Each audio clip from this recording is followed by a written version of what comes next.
Salut à tous, c'est Bismart. Alors, trois grandes séquences, voilà, trois grandes tendances d'ailleurs. On va parler construction, finance verte et espace. Alors, avec d'ailleurs, je me rends compte là à l'instant, deux entrepreneurs qui ont commencé avant leur majorité ou quasiment. Je poserai la question. Je poserai la question à Hervé Legros qui sera avec nous, le premier, le patron d'Alila. Je poserai la question à Nicolas Gaume, que vous connaissez peut-être si vous suivez l'actualité high-tech depuis des années et des années et des années, qui avait démarré avant l'explosion de la bulle Internet et qui se passionne maintenant pour l'espace. Mais l'espace est en train de devenir une terre d'entrepreneurs. C'est quand même très intéressant. Et puis au milieu, Antoine Cyr, le patron de la RSE de BNP Paribas, mais qui a aussi une réflexion profonde sur la façon dont la finance prend aujourd'hui, comment est-ce qu'on va dire, le commandement pratiquement de la transition énergétique et de tout ce qu'on peut faire pour essayer de limiter le réchauffement. C'est Bismart, c'est parti. Donc on démarre parce qu'il faut parler un peu de. Donc c'est Hervé Legros, le PDG d'Alila, qui est avec nous, qui s'exprime très largement autour de la construction. Mais il faut quand même rappeler, Hervé, d'où vous venez. Bah oui, quand même. Il faut toujours revenir sur le passé. C'est bien, mais il faut savoir d'où on vient, donc c'est important. Mais non, mais quand on a lancé son premier chantier à 17 ans 17, 18, enfin voilà, en tout cas, j'étais encore chez mes parents, donc c'était il y a quelques années, quoi. Non, mais c'est un sacré truc quand même. Eh oui, bien sûr. Un truc de Lyon, et parce que j'ai appris ça récemment, Jean-Michel Aulas, il avait demandé à être émancipé. Ah, d'accord. Pour pouvoir monter ses gîtes, parce qu'en fait, il n'avait pas 18 ans. Tout à fait. Il avait pas, je ne sais pas quel était le problème avec ses parents, bref, mais en tout cas, il faut demander au tribunal une décision particulière pour pouvoir se lancer. Voilà, donc bon, moi, c'est un truc de Lyonnais, voilà, vous aussi. Mais moi, je n'ai pas eu besoin parce que je l'ai fait à 18, mais en tout cas, voilà, bien sûr, l'anticipation, en tout cas, Juste un truc, Hervé, on a le temps, de toute façon, cette télé, elle est faite pour ça. Quand on a 18 ans, qu'on lance un premier chantier, un chantier de construction quand même, enfin mon Dieu, comment est-ce qu'on arrive à convaincre ? Déjà, il faut se convaincre soi-même parce qu'on a peur quand même. Enfin, c'est vrai que indirectement, on n'apprend pas ça dans les livres d'école. Surtout que moi, j'ai quand même arrêté l'école à 16 ans, donc c'était pas du tout dans mon cursus scolaire. Mais la volonté, l'envie, la fougue. Enfin, il y a une fougue, il y a une part aussi d'inconscience qu'on est entrepreneur et surtout quand on démarre au départ. Attendez, on n'a pas peur. Vous démarrez, il faut convaincre celui qui vous vend le terrain. Bien sûr. Il faut convaincre les entrepreneurs qui vont commencer à travailler avec vous. Bien sûr. Il faut convaincre l'ensemble de ceux qui vont fournir ce dont ces entrepreneurs ont besoin. Enfin, bien sûr. C'est pas des gars, ils lisent pas les contes de fées quand ils rentrent le soir chez eux, vous comprenez ? C'est des gars qui sont dans le réel, qui sont sur le terrain, qui doivent être compliqués à manier quand même. Compliqué, mais d'un côté, j'étais déjà convaincu que je voulais faire ça. Donc directement, je pense que j'ai transpiré, j'ai donné confiance. C'est ça. Et il y avait un espèce d'enthousiasme. Et j'ai donné l'envie. Voilà, j'ai donné l'envie parce qu'il faut savoir une chose, c'est que les gens qui travaillent avec moi, parce que j'ai 37 ans, donc bientôt 20 ans quand même, j'ai toujours ces mêmes gens qui travaillent avec nous. Donc j'ai quand même des gens qui m'ont connu en... Et alors, ce qui va nous amener à Alila, à votre sujet, il y avait qu'est-ce que vous aviez vu que les autres n'avaient pas vu sur la construction? Et alors, on va en parler, c'est la construction de HLM, où tout de suite vous vous êtes dit, c'est ma spécialité. Là il y a un bug, on doit pouvoir faire mieux, et en tout cas on doit pouvoir dégager plus de marge. Alors, je dirais, avant de parler de marge et de bug, je vais surtout parler de dire, il y avait un problème dans le logement, surtout dans le logement neuf, c'est qu'on ne parlait pas des gens. On ne parlait pas de gens, on ne parlait pas de famille, on ne parlait pas de l'utilisateur du logement. J'étais très frappé en fait que le logement, qu'on entendait surtout les acteurs qui étaient cotés en bourse, qui faisaient eux-mêmes leur activité, parce qu'ils en font des milliers, des dizaines de milliers de logements, mais d'un côté, ils avaient transformé le logement en produit financier. Et je me suis dit, non, le logement, à la base, c'est pour loger des gens, des familles, en tout cas, ou des célibataires, des papis-mamies, des étudiants, enfin. Et donc, indirectement, ça a été indirectement ma première cause. Et après, bien évidemment, il y a eu la rencontre avec le logement social, mais le logement social, on comprend, il faut tirer les coûts au maximum absolument partout, essayer de faire de la série de plus en plus, pour essayer d'abaisser le point mort, justement, pour loger un maximum de gens dans les conditions les meilleures. Mais non, parce que justement, c'est que vu que les promoteurs immobiliers, surtout les nationaux, ont dévié du produit du loger, les gens et de la construction, ont dévié un produit financier et se sont désintéressés au coût de la construction. Et qu'aujourd'hui, il ne faut pas croire que le logement social est un produit bas de gamme, bien au contraire. Le logement social d'aujourd'hui est un logement innovant. Beaucoup mieux que si vous achetez aujourd'hui chez un promoteur immobilier pour faire éventuellement une Pinel ou même pour acheter.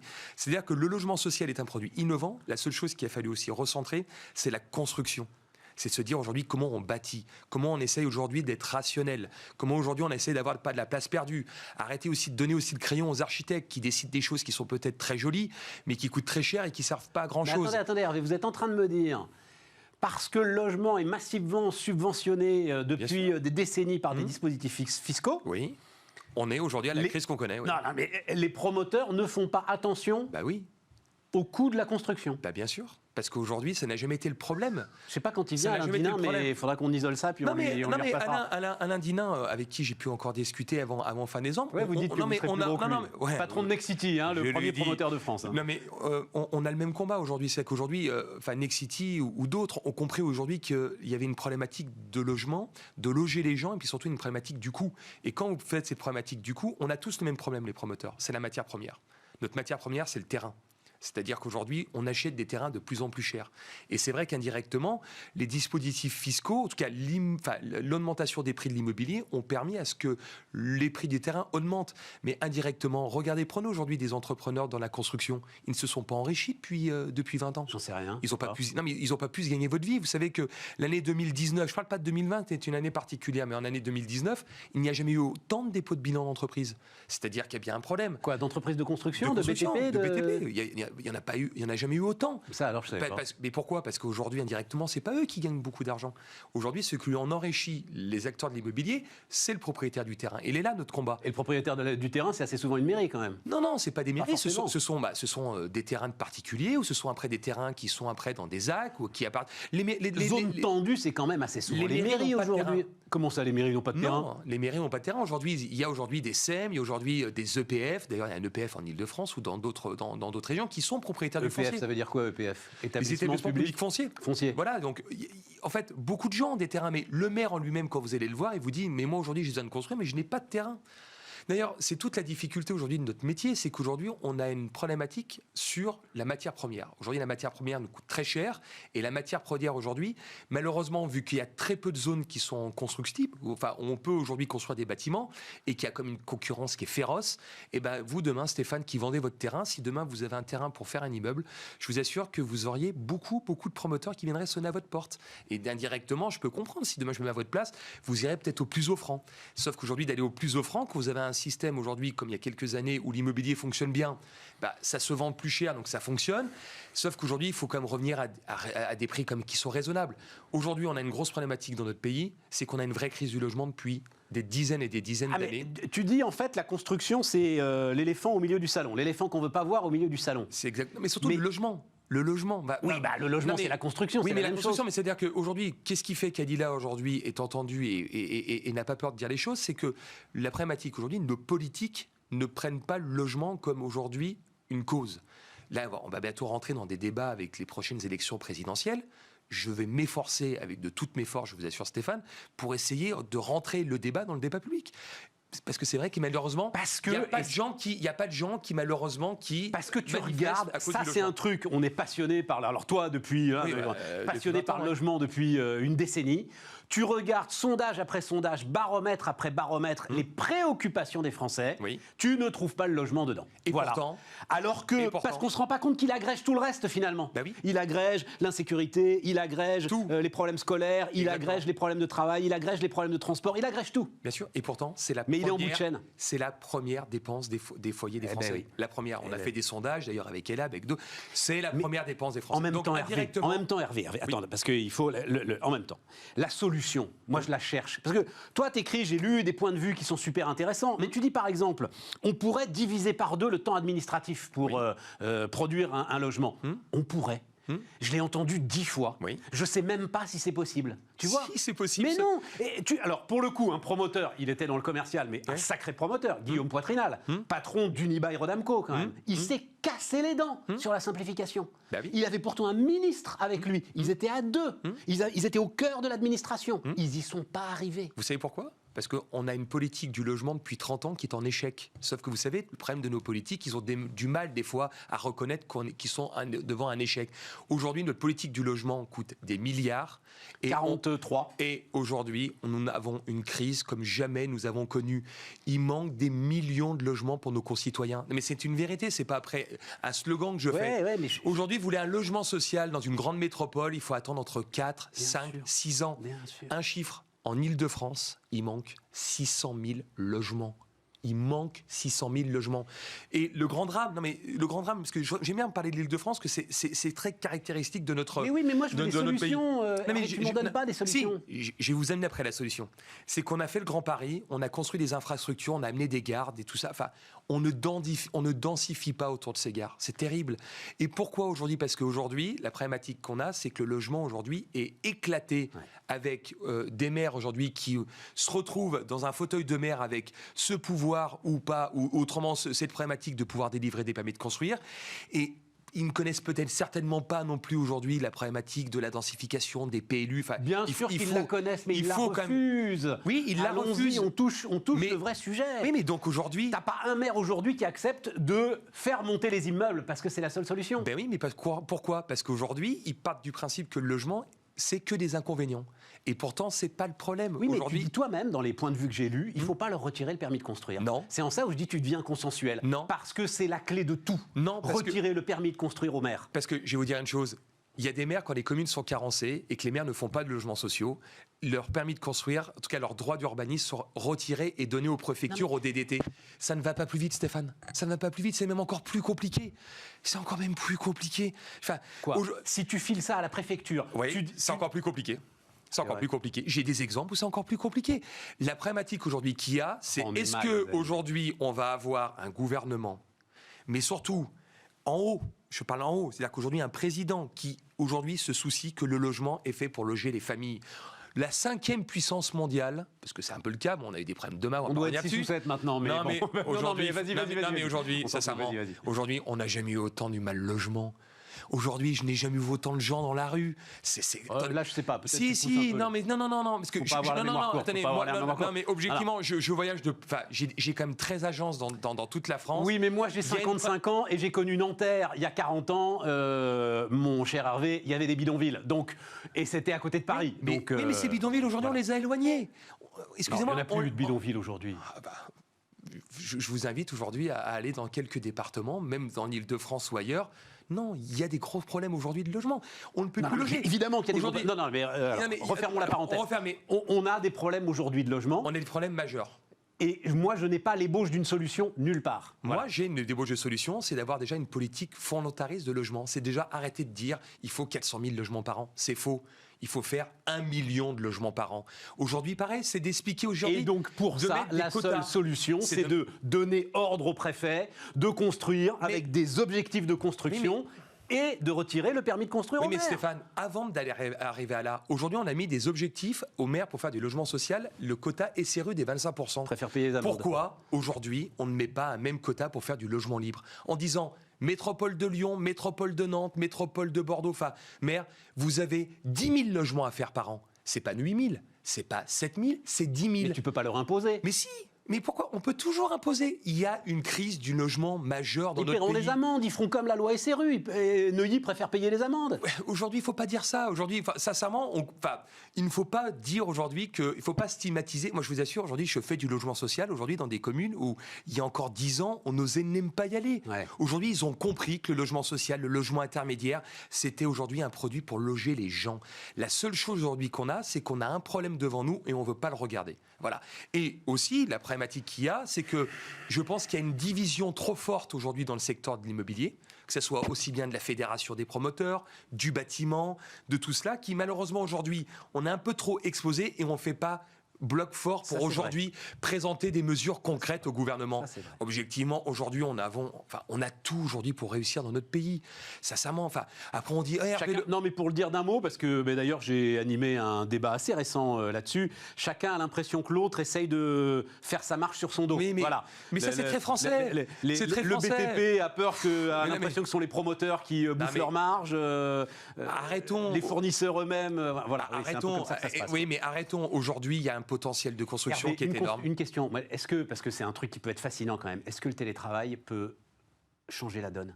Le télé quoi ? Le télétravail. Je sais pas ce que c'est. C'est-à-dire, non, mais oui, c'est-à-dire cette tension sur les zones tendues. Non, pour toi, tu balayes ça d'un verre de main. Non, mais aujourd'hui, Stéphane, si on veut faire du télétravail, ayons des logements adaptés pour faire du télétravail. Oui, mais alors dans des communes où, pour le coup, les maires peut-être voudront bien les accueillir. Tu vois, dans des. Non, mais Stéphane, aujourd'hui, dans le logement neuf, en 10 ans, je prends 2008. Allez, maintenant, les logements ont réduit de la surface à peu près dans le logement neuf entre 10 et 12 mètres carrés.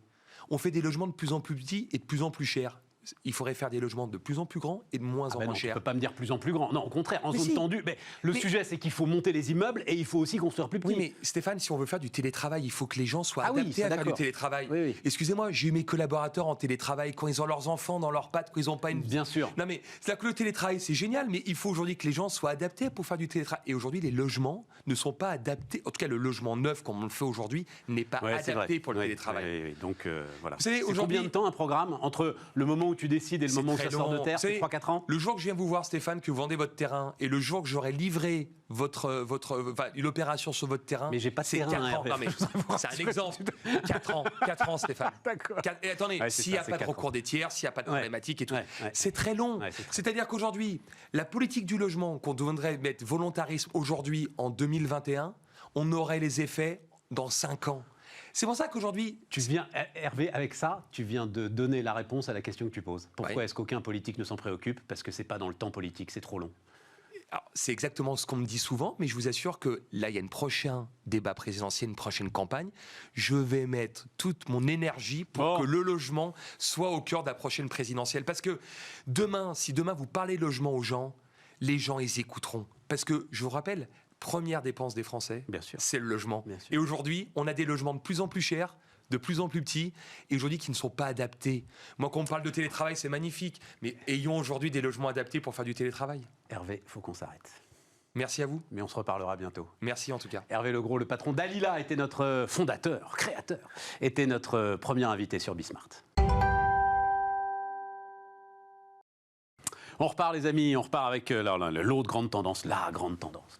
La tendance de toute l'entendance, Antoine Cyr. Bonjour Antoine Cyr. Bonjour. Alors, directeur de l'engagement d'entreprise, c'est ça, de BNP Paribas. Voilà. Oui. Et à l'intérieur, il y a évidemment... Mais même RSE, moi je ne parle même plus de RSE, final. Je ne sais pas quel mot... Est-ce que je peux... Oui, ça va, je peux citer ton concurrent, Frédéric Oudéa, qui m'avait dit, en fait, les choses sont simples, l'accès à la finance va se fermer pour ceux qui ne feront pas les efforts que réclame la lutte contre le réchauffement climatique. C'est ça, Antoine ? C'est en effet ce qui va se passer progressivement, mais je pense que, en fait, c'est pas seulement la finance, c'est tout le rôle de l'économie qui est en train d'être transformé. Je pense qu'on a vécu un certain nombre d'années, et peut-être même depuis très très longtemps, où les entreprises avaient l'habitude de travailler seules. C'est-à-dire, elles pensaient à leurs actionnaires, elles pensaient à leurs clients, elles pensaient à leurs salariés. Mais tout ça, c'est une collectivité qui est très centrée autour de l'entreprise. Et je pense que la situation est telle aujourd'hui, la situation est telle pour le climat, la situation est telle pour la biodiversité, mais elle est telle aussi pour les territoires et pour, on va dire, le consensus social, les inégalités sociales. La situation est telle qu'aujourd'hui, les entreprises doivent aussi se penser comme un élément d'un plan d'ensemble pour que les choses aillent mieux. Alors, je ne suis pas en train de demander le retour à la planification soviétique, mais je suis en train de dire que, d'une façon générale, nous allons tous, bien entendu, les acteurs du système bancaire, mais aussi les consommateurs, les régulateurs, les citoyens, les entreprises elles-mêmes, nous allons tous nous penser comme un élément d'un système d'ensemble. Et d'ailleurs, ce qui est très intéressant, c'est que nous, en tant que BNP Paribas, on est aujourd'hui la première banque des entreprises européennes. Eh bien, on a de plus en plus d'entreprises qui nous jugent elles-mêmes selon notre capacité à... Attends, on va revenir sur la finance et sur le rôle de la banque. Mais d'abord, moi, dans ta phrase, il y a déjà un premier truc qui me pose problème. C'est la confusion des agendas. Enfin, quand tu dis, Antoine, il y a un sujet de réchauffement climatique, mais il y a aussi un sujet de territoire, il y a un sujet d'inclusion, il y a un sujet d'égalité homme-femme, il y a un sujet de lutte contre le racisme, il y a un sujet de laïcité. Stop. Alors, la confusion des agendas. Je pense qu'il y a un agenda unique, c'est l'agenda des 17 objectifs de développement durable de l'ONU. Cet agenda-là, il est assez clair et en fait... je pense qu'il y a énormément de choses qui, à l'intérieur de cet agenda, convergent. En réalité, bon, alors bien sûr, on peut dire que lutter contre le réchauffement climatique, d'une certaine manière, peut générer certaines inégalités. Mais d'un autre côté, si tout le monde n'est pas embarqué là-dedans, ce qui suppose forcément que le sujet soit conçu et vendu pour qu'un maximum de gens puissent rentrer dedans, si tout le monde n'est pas embarqué là-dedans, ça ne va pas fonctionner. Regarde, pardon, c'est exemple absurde, mais il était là hier à ta place. Une entrepreneuse extraordinaire, vraiment une histoire géniale. Elle fait du bio, d'accord. Elle a besoin de certains ingrédients. Il n'y a pas ces ingrédients bio en France. Elle les a fait venir du Brésil. Oui, mais... Je dis, mais bon, on est dans... Cette confusion des agendas amène des comportements absurdes. Pardon, mais c'est une complexité à laquelle les entreprises sont habituées dans d'autres domaines. Donc le sujet, c'est de repenser la complexité des entreprises en tenant compte de cet élément. Il y a une situation, nous par exemple, on est une banque. Je suis désolé, mais là pour le coup, on est là pour en parler. Moi, je veux parler de finance et de banque. Je repars de ce qu'on fait. Nous, on est une banque, et une banque, elle travaille beaucoup plus sur le long terme que les gens ne l'imaginent. Parce que, pour deux raisons. D'abord, parce qu'on fait du crédit, et le crédit, ça se fait forcément sur plusieurs années. Et quand vous faites du crédit sur plusieurs années, ça a l'air idiot, mais même en dehors de toute intention philanthropique, vous avez besoin que les gens à qui vous avez fait crédit soient en bon état pendant toute la durée du crédit pour vous rembourser. Et donc, s'ils sont dans un monde qui se déglingue et qui les déglingue, ils ne pourront pas rembourser. Et donc, même sur le plan d'un intérêt, je dirais, très cartésien de la banque, ça pose un problème. Deuxième chose, je disais tout à l'heure qu'on est la première banque des entreprises européennes. Vous imaginez le travail de fidélité, de fidélisation qu'il a fallu pendant des années, de construction de relations avec les entreprises pour arriver à ce niveau-là. Et donc, c'est un travail qui se fait là aussi sur de longues années. Et donc, d'une certaine manière, on doit accompagner les clients, on doit les aider à être pour nous de bons chevaux, c'est-à-dire des gens à qui on va prêter et qui vont nous rembourser, ou pour qui on va structurer des opérations financières qui vont s'avérer des opérations satisfaisantes parce que, par exemple, ils vont être en état de rembourser un emprunt obligataire. Donc, on doit les accompagner de cette façon-là, mais on doit aussi, nous, constater ce qui va faire que, dans quelques années, ils vont plus être là. Et aujourd'hui, ce qui va faire qu'ils vont plus être là, ça va être de ne pas comprendre les transitions et de ne pas arriver à gérer cette complexité. Parce qu'ils vont avoir besoin de la gérer. Ils vont avoir des clients dans tous les milieux sociaux, ils vont avoir des régulateurs qui vont leur demander d'être effectivement plus conformes, voilà, à l'égalité homme-femme, et donc, etc. Ils vont avoir cette complexité à gérer parce que la société le demande. Je reconnais que c'est quelque chose d'extrêmement difficile et qui, d'ailleurs, mérite qu'on rende hommage à ce qu'est aujourd'hui un entrepreneur parce que c'est encore beaucoup plus difficile d'être entrepreneur dans cet écheveau de complexité. Mais nous, en tant que banque, on est un employeur, on a 200 000 collaborateurs, on doit travailler sur le gender equality, on est présent en Seine-Saint-Denis, dont on est le premier employeur privé. Il faut évidemment qu'être présent dans ce département soit pour nous... Ça alors, BNP Paribas est le premier employeur privé de Seine-Saint-Denis. Mais bien entendu, est-ce que vous savez... Pourquoi vous avez un gros... Mais bien entendu, on a à la fois notre direction informatique mondiale, je rappelle que BNP Paribas... Oui, mais c'est pas des gars qui habitent en Seine-Saint-Denis qui travaillent à la direction informatique mondiale de... Alors, détrompez-vous, il y en a de plus en plus qui travaillent en Seine-Saint-Denis parce que l'IT est un moyen d'inclure socialement, et on travaille sur des programmes très importants, y compris avec une entreprise qui s'appelle Simplon et qui... que je connais très bien, qui fait de l'inclusion. Et qui fait de l'inclusion à partir de l'IT. Non, on est... Mais vous savez, il y a quelque chose, par exemple, que les gens ne savent pas. Ça fait 10 ans que c'est BNP Paribas qui finance les voyages scolaires des collégiens en Seine-Saint-Denis. Et parce qu'on a notre direction informatique, on a notre métier Security Services, on a 100 agences aussi. Je pensais que c'était Uber. Sans arrêt, on dit que c'est Uber, le premier employeur de Seine-Saint-Denis. J'en sais rien, mais là, c'est autre chose. Non, mais on est d'accord. Je parle de gens qui donnent des CDI. Antoine, on a du temps, mais néanmoins, on est piégé des fois quand on se dit qu'on a du temps. Mais donc, c'est pour vous dire que cette complexité... Moi, je veux parler, j'ai compris la complexité, moi, je veux parler du pouvoir considérable que ça vous donne et de la façon dont vous le gérez. À partir du moment où l'accès à la finance se ferme, ça veut dire que c'est vous, à un moment, qui allez décider que tel investissement peut être financé au regard de l'ensemble des critères que vous venez de détailler très très brièvement, et tel autre non. Alors, oui, mais à l'intérieur d'un écosystème. C'est-à-dire que ce qu'il faut comprendre aujourd'hui, c'est que par rapport au climat, il y a eu un accord de Paris en 2015, il existe aujourd'hui des feuilles de route pour l'ensemble des secteurs industriels. On sait donc ce que chaque secteur industriel doit faire, et il y a des entreprises à l'intérieur de chaque secteur industriel qui sont en avance ou en retard sur la feuille de route idéale de leur secteur.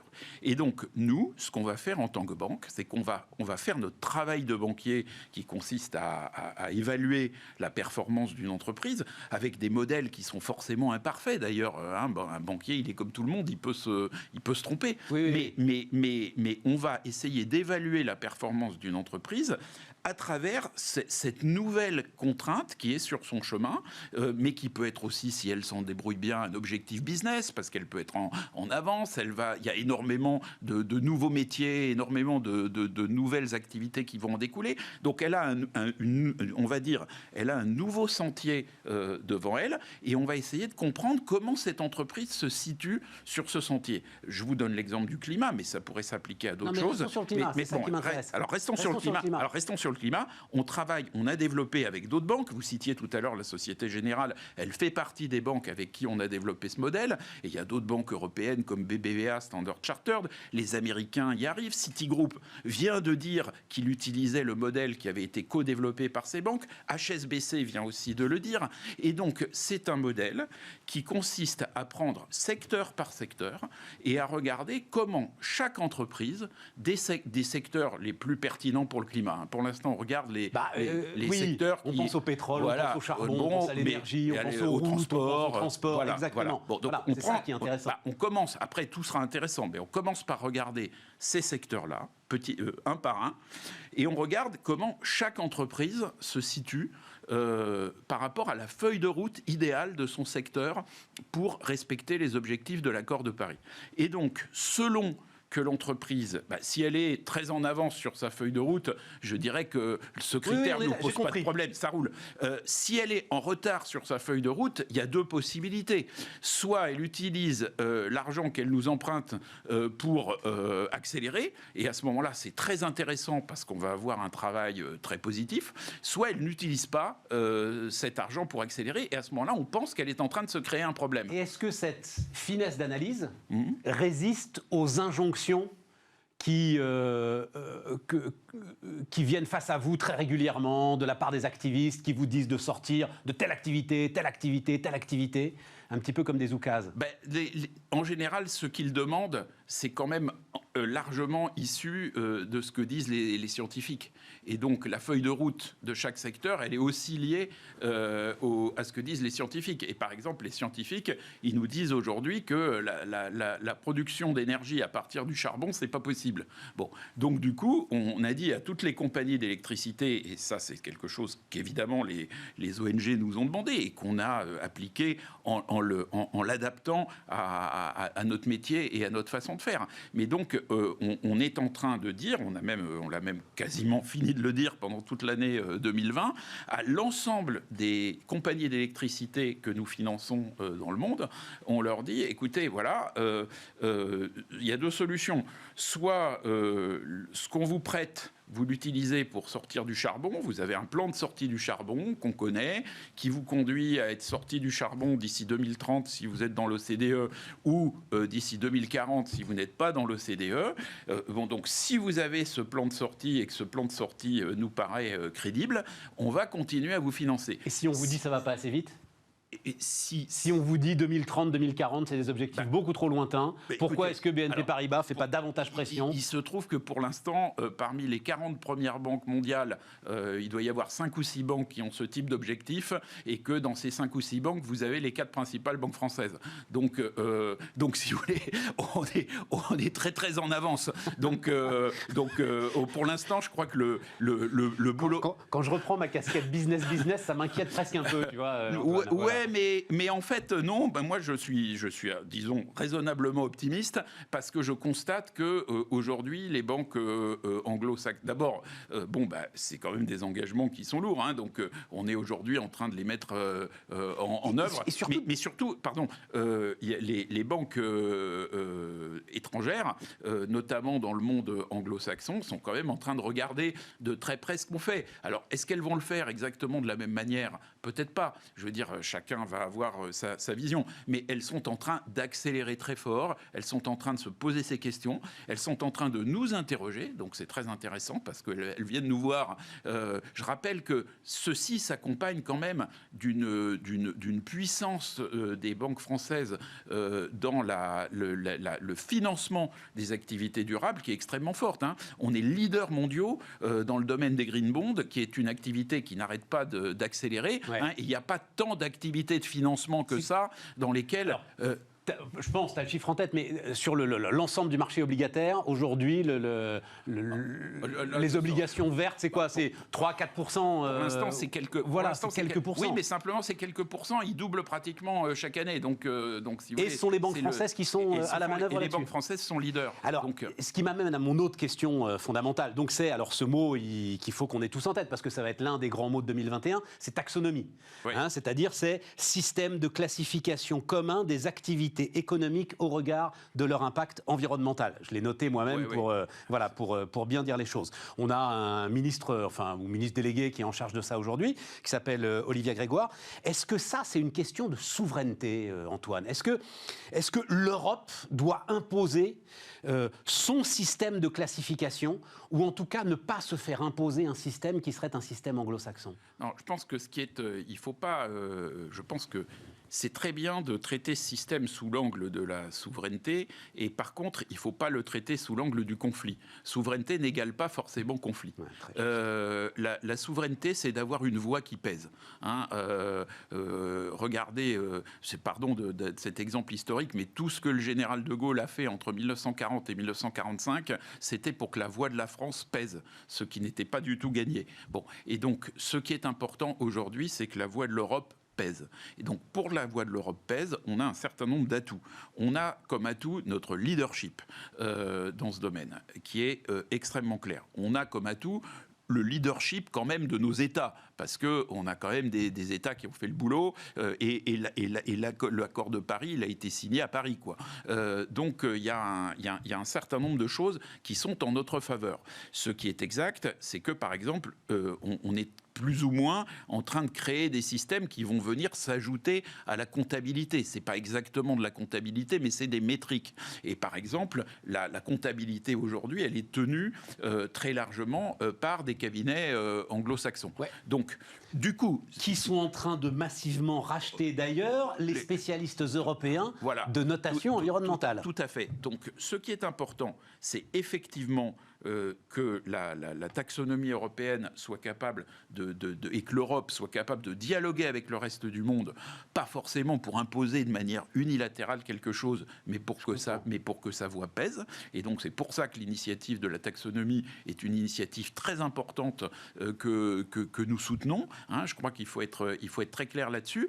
Et derrière, il faut que notre voix pèse dans tous les travaux qui existent pour standardiser tout ça. Par exemple, je vous parlais de la méthodologie PACTA tout à l'heure. Cette méthodologie, c'est ce dont tu nous parlais là. Celle qu'on a développée avec un petit groupe de banques européennes et qui commence à intéresser les banques anglo-saxonnes. Et donc qui analyse activité par activité. Voilà. Bon. Et donc les feuilles de route. Et donc cette méthodologie, elle va dire aux industriels, écoutez, là, il y a un certain nombre de critères, vous pouvez pas transiger avec, et si vous respectez pas ces critères, ça va pas passer. Donc c'est très intéressant que ces critères soient en train de devenir des critères qui comptent pour tout le monde. Ouais. Parce que ça va faire bouger les choses, et ça va faire bouger les choses, en effet, selon notre conception, qui est la conception des Européens, qui est assez exigeante, qui sont des gens qui se sont pas embarqués comme les Américains dans le gaz de schiste.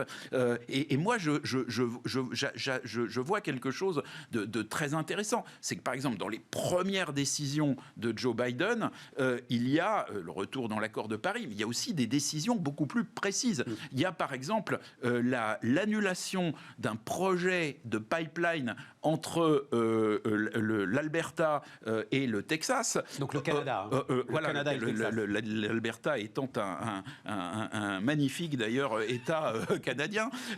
Et donc, il y a donc l'annulation de ce pipeline. Bon, il faut savoir que nous, BNP Paribas, ça fait déjà plus de 3 ans qu'on ne finance plus aucun pipeline en Amérique du Nord. Et je dirais que c'est assez intéressant parce qu'on fait ça à la fois sous la pression des scientifiques qui, de façon très rationnelle, nous disent écoutez, voilà ce qu'il faut faire. Et puis en même temps, de temps en temps, on a aussi des signaux de terrain. Nous, il y a quelques années, on a vu arriver des chefs indiens qui nous disaient écoutez, nous, regardez quelles sont les conséquences de ces pipelines sur la terre de nos ancêtres. Et donc, c'est aussi... Pour ceux qui le savent, mais BNP Paribas est assez fort dans l'Ouest américain. Exactement. Donc c'était vous en avez payé le prix, d'ailleurs. Donc c'est des choses... Antoine, juste un mot là-dessus, d'ailleurs. J'ai beaucoup de maisons de gestion qui disent, vous allez voir, avec Biden, les Américains vont prendre le train en retard, mais alors ils vont faire comme font les Américains, c'est-à-dire qu'ils vont y mettre un montant mais colossal d'investissement et ils vont redépasser tout le monde. Il n'y a aucun doute, mais c'est là où il faut que le dialogue existe, c'est-à-dire il faut leur dire, écoutez, votre capacité d'investir, votre capacité d'arriver avec des escadrilles, des paquebots, des porte-avions, enfin tout ce que vous voulez, ça on connaît, vous nous l'avez déjà montré 100 fois, on sait que vous savez faire, il y a les films de Roland Emmerich, Le jour d'après, Ils vont être les champions du monde. Sur le truc, ça vous savez faire.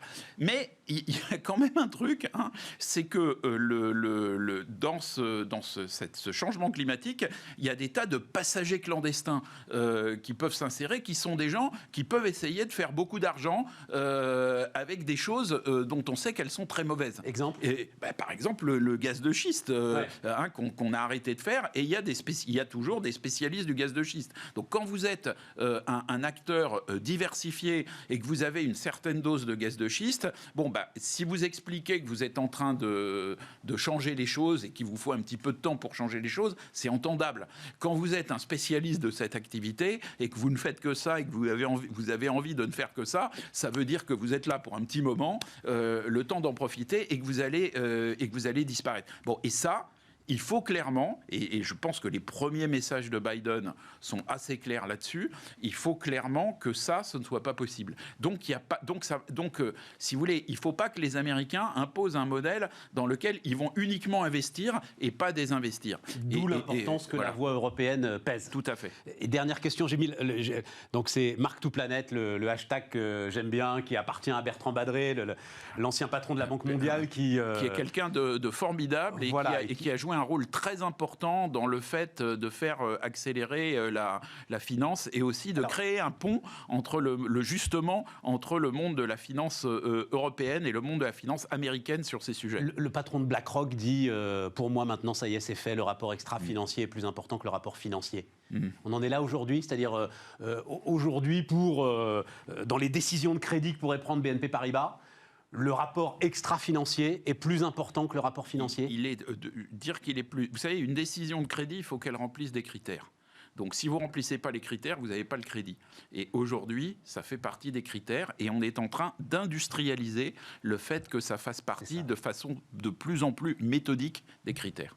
Et à partir du moment où c'est industrialisé, alors à ce moment-là, ça peut être exponentiel. C'est-à-dire, à ce moment-là, on peut avoir, grâce à la finance et grâce aux banques, un virage qui peut être un virage considérable et rapide, Antoine? Mais bien entendu, mais attention quand même, c'est pas un virage qu'elles peuvent prendre seules, c'est-à-dire qu'elles le prennent parce qu'elles font partie d'un écosystème dans lequel il y a des États, il y a des régulateurs, il y a des ONG, hein, tout le monde, chacun avec son langage, certains de façon un petit peu martiale, péremptoire, je dirais voilà, avec la logique avec du beaucoup de bruit, quoi. avec la logique du plaidoyer, disons la logique du plaidoyer. Hein. Nous, on le fait avec la logique industrielle, donc parfois ça prend un peu plus de temps à se mettre en branle. Simplement, une fois que ça s'est mis en branle, il n'y a plus trop de discussions possibles. La logique activiste face à la logique industrielle. Oui, mais les deux se complètent, et puis au milieu, il y a quand même la logique des États. Hein. C'est à eux de fixer la route, c'est à eux de fixer le cap. Et donc, on a clairement aujourd'hui des États qui ont fixé une feuille de route qui est l'accord de Paris. S'il n'y avait pas cette feuille de route, s'il n'y avait pas les 17 objectifs de développement durable de l'ONU, ce serait beaucoup plus compliqué pour nous de faire. Parce que nous, par exemple, on a fait une raison d'être, on a mis les objectifs de l'ONU dans notre raison d'être. Donc du coup, chaque fois qu'on fait quelque chose, et là, ça va au-delà du climat, il y a le climat, mais il y a aussi la biodiversité, le gender equality. La biodiversité, c'est très important. Hein. Oui, mais repartons pas là-dessus parce qu'on est au bout. Bon, et donc, les États, les collectifs d'États aussi, ont un rôle très important pour fixer le cap. Et donc, on est dans un écosystème où chacun essaye de faire son boulot. Ça revient un peu à ce que je disais au début. Les entreprises aujourd'hui doivent se vivre comme faisant partie d'un système où chacun fait son boulot. Mais si les États, si les citoyens, si personne fait son boulot, les banques, elles vont pas le faire toutes seules. Et d'ailleurs, elles le font parce qu'elles sont elles-mêmes dans un système où tout le monde commence à avancer dans la même direction. Antoine Cyr, le directeur de l'engagement d'entreprise de BNP Paribas, était notre invité sur Bismart.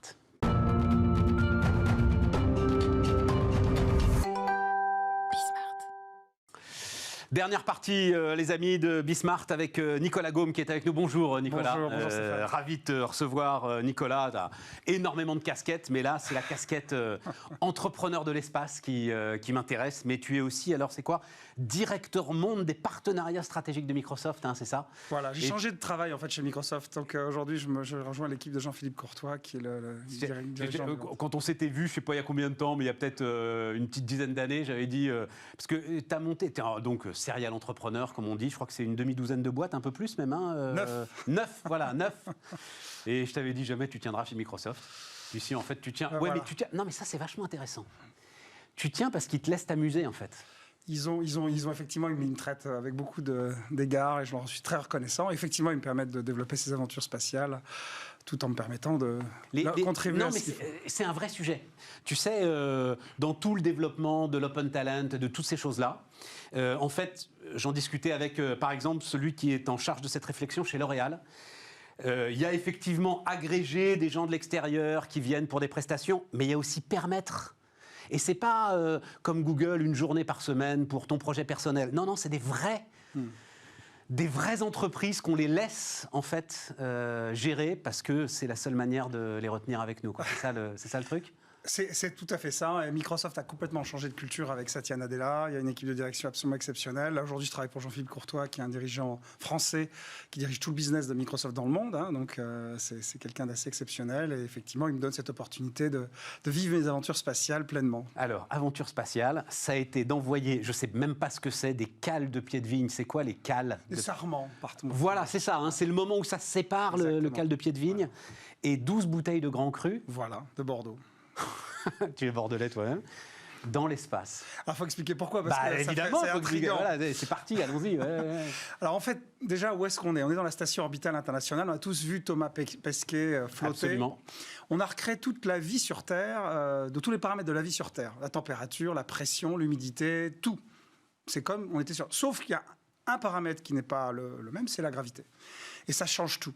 Parce que la gravité, c'est le seul paramètre de la vie, le seul qui n'ait jamais bougé depuis que la vie existe sur Terre. Donc depuis plus de 4 milliards, on débat, hein, 4 milliards 2, 4 milliards 3, la gravité est toujours une constante. Tout le reste a bougé avec des amplitudes colossales. Ce qui fait que la vie s'est structurée fondamentalement beaucoup autour de la gravité. Donc quand on l'enlève, ça crée un stress prodigieux sur tout ce qui est vivant. La plupart du temps, ça amène tout ce qui est vivant à mourir, il faut être très clair. Donc c'est très différent. Mais parfois, les choses vivantes survivent et évoluent de manière complètement naturelle et de manière très différente. La théorie sur laquelle on est parti et qui est derrière tout ce projet et qui est documentée scientifiquement, c'est que ces êtres vivants, ces organismes qui vont survivre au stress spatial seront mieux équipés, plus résilients face à des stress moindres et spécifiquement ceux qui nous intéressent, ceux du changement climatique. Demain, on va avoir, avec des bouleversements climatiques qu'on connaît déjà, de plus en plus de mal à produire de manière efficace une agriculture qui, par ailleurs, doit évoluer parce qu'on lui demande d'être moins chimique, moins mécanique. Donc on a cet étau entre une agriculture que l'on veut plus saine et en même temps un changement climatique qui la rend plus difficile. Donc l'objet de cette mission, qui s'appelle la mission WISE, c'est de trouver des solutions en utilisant le stress le plus absolu, qui est l'absence de gravité pour des organismes vivants de la Terre. Et donc ces pieds de vigne qui sont revenus sur Terre la semaine dernière et qui là sont arrivés aujourd'hui Roissy, même, tu me disais, voilà, à Roissy. donc ils vont repartir. Ils vont repartir où? Ils vont repartir dans le Bordelais? Tout à fait. Alors on a une équipe scientifique assez remarquable et on a un partenariat avec l'Institut des sciences de la vigne et du vin, qui est un institut de l'Université de Bordeaux, qui va réceptionner c'est quel cépage, par curiosité? Alors c'est moitié Merlot, moitié Cabernet Sauvignon. Ouais. On reste totalement bordelais. On est à Bordeaux, il y en a aucun doute. 320. On a aussi un partenariat avec l'université FAU de Erlangen, qui est une université allemande, du département de biologie cellulaire. Et notre directeur scientifique, Michael Lebert, est allemand. Il a fait toutes les expériences qu'on a fait avec l'Agence spatiale européenne depuis 20 ans. Qui paye ça? Alors c'est un mix de choses. Pour être très clair, on est une start-up, voire une biotech, voire une agritech, et notre ambition, in fine, pour parler du modèle économique, c'est d'arriver à faire des variétés de plantes qu'on pourra commercialiser parce qu'elles auront plus de résistance au changement climatique. Avant de revenir à ta question, je vais quand même élaborer un peu ça. Dans le Bordelais, années 70, on produit du vin, un terroir donné, on sort un vin, 11-12 degrés d'alcool. Parfois même, pas assez d'ensoleillement, on a besoin de rajouter un peu de sucre, ce qui est très encadré, voire interdit. Mais bref, on a ça. Même terroir, année 2020-21, on fait des vins sur ce même terroir à 14-15 degrés d'alcool. Si on se projette dans 20 ans, 30 ans, qu'est-ce qui se passe? Est-ce qu'on fait quelque chose? Du fait du réchauffement. Du fait du réchauffement climatique. Donc, on a besoin de se réinventer, de trouver des solutions. Nous, on part dans l'idée que les sarments de vigne que l'on va ramener seront plus à même de faire face à ces évolutions, à d'autres évolutions aussi, comme notamment les maladies qui se développent. On connaît le mildiou, etc. Donc, le modèle économique, si j'ai pas répondu à ta question. Il faut envoyer dans l'espace l'ensemble des sarments de vigne avant de les replanter. On va avoir du vin, on n'est pas sorti. Absolument. On est des botanistes. Donc, on va laisser la nature créer de nouvelles variétés. Ouais, et après, on va les développer. Alors, on annoncera au début de mois prochain, un gros partenariat avec une entreprise du secteur avec laquelle on va travailler, mais on va planter ces plants de vigne et on va les faire pousser.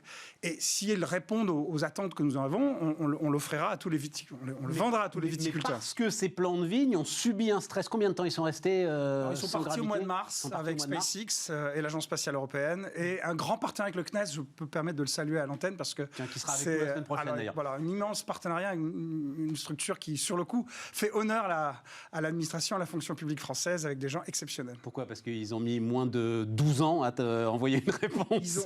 Ils ont su prendre la mesure de ce que l'espace peut apporter à la Terre. Ils sont extrêmement réactifs, ils sont extrêmement... Mais donc, du fait du stress qu'ils ont vécu, ces pieds de vigne, tu crois qu'ils vont être... Enfin, tu veux voir comment maintenant ils vont se comporter dans la Terre? Voilà, alors on a fait une autre expérience avec Blue Origin, l'entreprise de Jeff Bezos, au mois de décembre, où on a envoyé des cellules de vigne qu'on a exposées au stress du changement climatique pendant les quelques secondes que nous avions dans l'espace grâce à Blue Origin.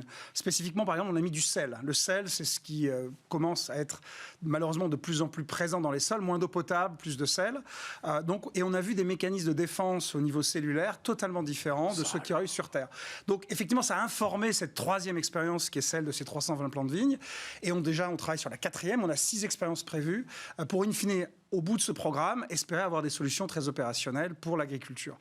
Je peux expliquer pourquoi on part sur la viticulture, parce que c'est un sujet très intéressant. Vas-y. Et j'ai toujours pas répondu à la question comment ça se finance, mais ça, je reviendrai dessus aussi. Bah si, d'une certaine manière, tu as répondu. C'est-à-dire, bon, ça se finance avec des capitaux, comme on se finance l'ensemble de la recherche, l'ensemble des startups, l'ensemble de... Voilà, parce que tu as derrière un projet agronomique important. Quoi. Voilà. Tout à fait. Alors, néanmoins, quelques subtilités, parce que c'est... Tu vas faire une sorte de Monsanto spatial, voilà. Je vais faire l'inverse de Monsanto, parce qu'on laisse la nature faire. Nous, n'est pas en train de tripatouiller les gènes, mais on est effectivement dans l'idée d'être dans une entreprise agricole. C'est pas possible, Nicolas, que toi, avec ta culture scientifique, Oui, non, tu parles de tripatouiller les gènes. C'est pas possible.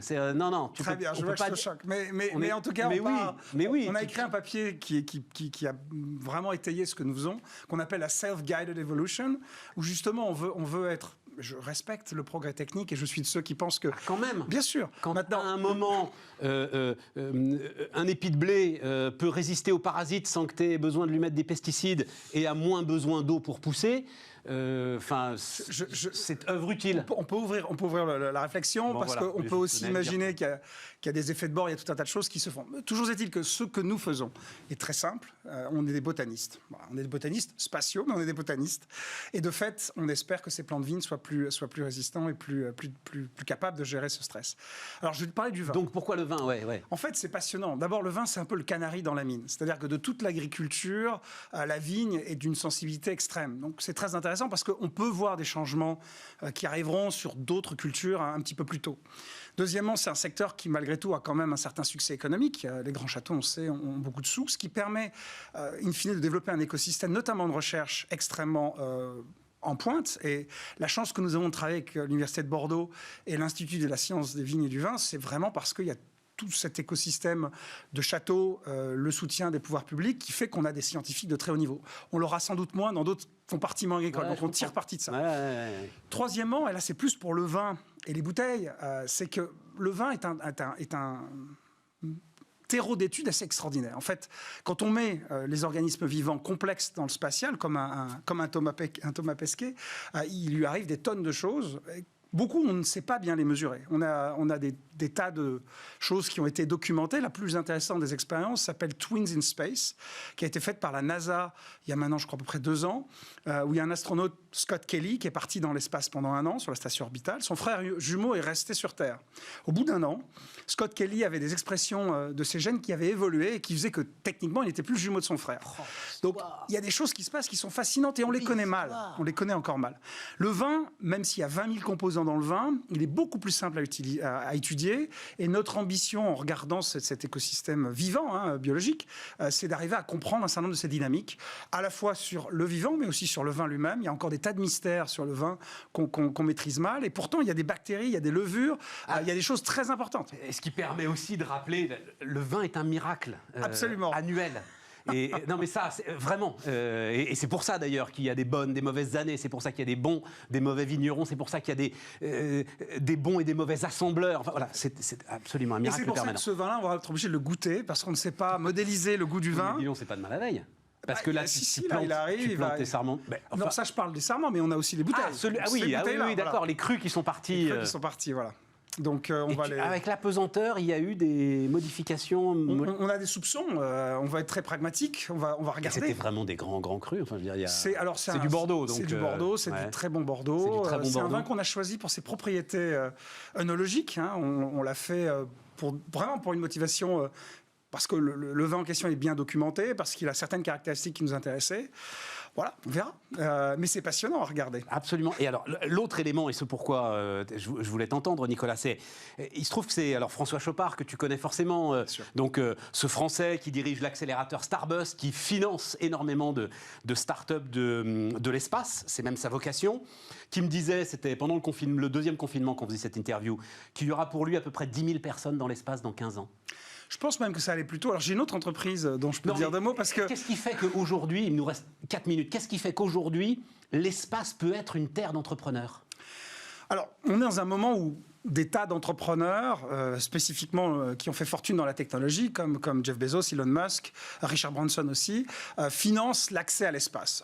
Les bonnes et mauvaises raisons. Il y a ces 3 géants, mais il y a une galaxie dont tu fais partie aujourd'hui. Du coup, eux créent une infrastructure. Et on peut prospérer dessus. Et c'est Jeff Bezos qui dit souvent Amazon ne serait pas né s'il n'y avait pas eu FedEx, s'il n'y avait pas eu les cartes Visa, parce que c'est ce sur quoi nous avons pu construire notre business. Personnellement, quand avec mon associé Emmanuel Etchepard, on est parti dans cette aventure, on s'est dit on n'a pas les moyens de réinventer SpaceX, ni le talent probablement, mais on a une ambition, c'est d'être les premiers utilisateurs de ces infrastructures-là. Et c'est ce que nous faisons aujourd'hui. Alors on a la chance de rencontrer, je parlais du CNES, qui nous a formidablement accompagnés, ID Invest et Benoît Grossman, qui est un de ses dirigeants, nous a aussi formidablement Alors, un mot accompagnés. là aussi, on peut dire, juste, je fais le banc, il y avait Benoît Grossman, il est, je crois, à l'origine de tous les succès de l'Internet français des années 2000. Voilà, on va dire ça comme ça. Hein, voilà. Et 2010 et Oh, 2020, je peux continuer. Non, hein. mais tu connais l'histoire, sauf Blablacar, et tu sais pourquoi ? Parce que Frédéric Mazzella est diplômé de Centrale. Et quand il l'a vu arriver, il a dit un centralien, c'est pas un entrepreneur. Dehors. Il le raconte aujourd'hui. Tu pourras lui demander. Ce qui manque tout à l'heure. C'est un partenaire exceptionnel et Idinvest a été exceptionnel. Après, il faut aussi être très clair. Énormément de cette mission se fait par la grâce des agences. Donc, je parlais du CNES et du partenariat, mais l'Agence spatiale européenne, la NASA, sur les mérites de notre programme de recherche, nous donne énormément de choses en industrie. Donc, le temps d'astronaute, parce qu'il faut bien voir une chose sur nos bouteilles. Je n'ai pas dit une chose, c'est que techniquement, on n'a pas le droit de mettre d'alcool sur la station orbitale internationale et on n'a pas le droit de mettre des containers en verre. Donc ça, c'est le dilemme de l'entrepreneur. Ça veut dire qu'on a eu beaucoup d'étapes, d'obstacles, de négociations. Et finalement, tu as réussi à lever tous ces obstacles. On y est arrivé. Mais Et quand tu dis du temps d'astronaute, alors en fait, il se trouve qu'on avait... oui, il faut qu'il récupère les bouteilles, Voilà. il faut qu'il les mette Il y a certaines là où manipulations. Ouais, voilà, dans le cas des bouteilles, c'est fascinant parce qu'on avait construit une cave à vin qui se trouve avait un ventilateur qui faisait trop de bruit pour les astronautes, pour leur confort, parce qu'on est très vigilant sur leur équilibre. Donc on a dû les mettre dans des containers réfrigérés et tous les 15 jours, il y avait un astronaute qui les mettait d'un conteneur qui était un peu réchauffé vers un conteneur qui était un peu plus frais pour la garder 16 degrés, quoi. Voilà, Ouais, 16-17 à peu 16, près. 17, ouais. Mais donc on a chambré le vin donc, pendant un an sur la station orbitale. Voilà. Et il y a beaucoup de gens qui c'est cruel parce qu'ils n'ont pas pu le boire. Mais oui, moi, jamais j'aurais tenu. Combien de temps elles sont restées, les bouteilles? Elles sont restées 14 mois. Donc, 14 mois, vous passez de, je sais pas, château, il y a quoi tu peux on les citer, les l'annoncera. châteaux? Non, on l'annoncera. Non, On va faire une dégustation fin février. Et début mars, on racontera ce qu'on a trouvé et le nom du vin. Ton sujet, c'est l'agriculture et c'est pas l'espace, en fait, finalement. C'est-à-dire l'ensemble des défis qui sont devant aujourd'hui l'industrie spatiale. C'est pas tes sujets, finalement. Tu te sers de l'espace pour... Je vais être le premier utilisateur de l'espace pour la Terre. Ouais. Et aujourd'hui, on travaille sur le sujet agricole qui nous passionne. Mais on pense, et c'est aussi l'objet de mon entreprise Space Cargo Unlimited, qu'il y a beaucoup à faire dans le domaine de la pharmacie, des sciences de la vie en général, des nouveaux matériaux aussi. Une entreprise américaine qui fabrique du câble sur la station orbitale à petite échelle. Mais le même procédé de fabrication dans l'espace par rapport à sur Terre permet d'avoir un câble qui est 100 fois plus conducteur. Parce qu'il n'y a pas le phénomène de polymérisation qui existe sur Terre du fait de la gravité. Alors après, même quand on le ramène sur Terre, oui, une fois qu'il est fabriqué, il n'y a pas eu le phénomène au moment où on fabrique. Incroyable. Maintenant, fabriquer, ça n'a aucun sens économique aujourd'hui. Par contre, notre conviction à Space Cargo, c'est qu'il y aura de plus en plus de solutions pour fabriquer dans l'espace des produits à très haute valeur ajoutée pour la Terre. Et on veut être positionné là-dessus. Nicolas Gaume, donc Space Cargo Unlimited, était notre dernier invité pour la journée sur Bismart. Mais évidemment, les amis, on se retrouve demain avec d'autres aventures d'entrepreneurs. Bonne soirée.